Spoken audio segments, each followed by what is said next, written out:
రోజుల్లో. ఈ సీటు ఎవరి వ్యక్తిది కాదు, ఇది వ్యవస్థ. జెండా మోసిన ప్రతి వ్యక్తికి సీట్ రావాలి. అప్పుడు ఒక్కడే మీటింగ్లు పెట్టామని, రోజుకు 1-2 మీటింగ్లు పెట్టామని, తర్వాత 2-3 అయినాయి. ఇప్పుడు 100 మంది నాయకులై మీటింగ్లు పెడతా ఉన్నాం. చూడండి, ఇక్కడ అందరికీ అవకాశం వస్తుందా లేదా? అందుకని మీరు వచ్చేదాకా జర ఓపిక పట్టండి.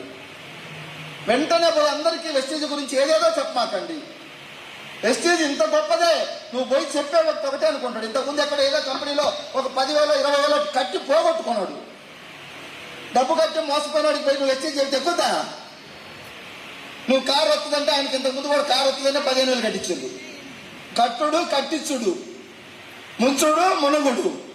ఇక్కడ కట్టుడు కట్టించుడు లేదు, మునుగుడు లేదు. కానీ ఆయనకు అర్థం కాదు, వెంటనే టైం పడుతుంది. అందుకని మీకు మీ సర్వీస్ ఇచ్చే, ఫ్రీగా సర్వీస్ ఇచ్చే అప్లైనర్స్ ఉన్నారు. అందరికీ కొన్ని రోజులు వాళ్ళ చేతులు పట్టుకొని జర్నీ చేయండి. ఇప్పుడు సైదుల్ సార్ వాళ్ళు బూట్ క్యాంప్ చేసిండ్రు, స్టార్టింగ్ లోనే చేసిండ్రు ఈ క్యాంపు. ఎన్నో క్యాంపులు చూసి చిన్న చిన్నగా చేసేవాళ్ళు, కొన్ని పనులు చేసేవాళ్ళు అక్కడ. ఇప్పుడు వాళ్ళే సొంతంగా చేసే స్థాయికి ధైర్యం వచ్చింది, నమ్మకం వచ్చింది, లెర్న్ చేస్తే వచ్చింది. ఏదో నాకు ఒక 50,000 చెప్పొచ్చినామంటే నేను బూట్ క్యాంప్ పెడతానంటే అట్టర్ ఫ్లాప్ అవుతుంది. ఎలా మాట్లాడాలా, ఎలా హ్యాండిల్ చేయాలా, ఇంతమందిని హ్యాండిల్ చేయటం అంటే నాట్ ఏ జోక్, మామూలు విషయం కాదు. అవునా కాదా? విద్య నేర్చుకుంటే ఈజీ అయింది, మీరు కూడా నేర్చుకుంటే ఈజీ అవుతుంది.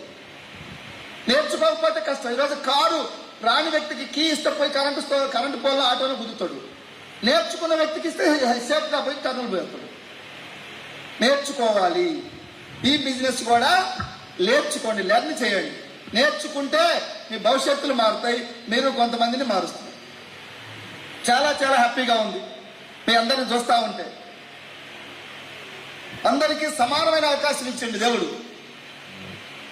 మన చేతుల్లో ఉంది, మన జీవితం ఎవరి చేతుల్లో ఉంది? మన లైఫ్ మన చేతుల్లో ఉంది. వెస్టీజ్ ఈరోజు బయట చూడండి, ఏమన్నా గవర్నమెంట్ జాబులు డిఎస్సి లేదా కానిస్టేబుల్ 10,000 ఉద్యోగాలు పడితే 10 లక్షల మంది రాస్తారు.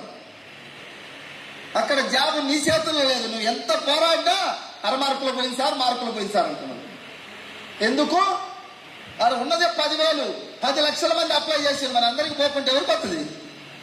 అదేమంటారు కదా సినిమాలో, రామ్మ మెరుపుతీగా ఒక్కసారి వచ్చిపోమంటే ఆ మెరుపుతీగ ఎప్పుడు వచ్చిందో ఎప్పుడు పోయిందో మనకు తెలియదు. అట్లనే ఉద్యోగాలు కూడా ఈరోజు చదువు జ్ఞానం కోసం, ఉద్యోగం కోసం అంటే కరెక్ట్ కాదు. ఇప్పుడు ఆ రోజులు పోయినాయి. ఈరోజు ఎల్కేజీ పిల్లలకు 4-5 లక్షలు పెడుతున్నారు. ఎల్కేజీ, యూకేజీ, నర్సరీ ఇట్లా. ఆయన గ్రాడ్యుయేట్ అయిపోయేసరికి ఆయన పెట్టిన చదువుకు చారాన మిత్తి కూడా రాదు కావాలంటే జాబ్ వస్తే. కాబట్టి దయచేసి చదువు జ్ఞానం కోసం, జాబ్ కోసమని మాత్రం ఆ భ్రమలు పెట్టుకున్న అందరూ చాలా మంది పీజీలు పిహెచ్డీలు చేసి 4-5 ఇయర్స్ నుంచి ఖాళీగా ఉన్నారు. రండి నాయన వెస్టీజ్ లేకుంటే నా లక్ష్యం జాబ్ అంటున్నాడు. వాడు లేవు జాబులు, లేని దగ్గర పోయి పెట్టుకుంటా ఉన్నారు. టైం వేస్ట్ అవుతా ఉంది.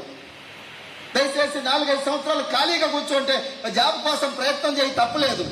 ఇది చేస్తూ అది చేయి. మీటింగ్స్కి రా, తెలుసుకో. నీకే 1 లక్ష వస్తే నీకు జాబ్ కావాలా?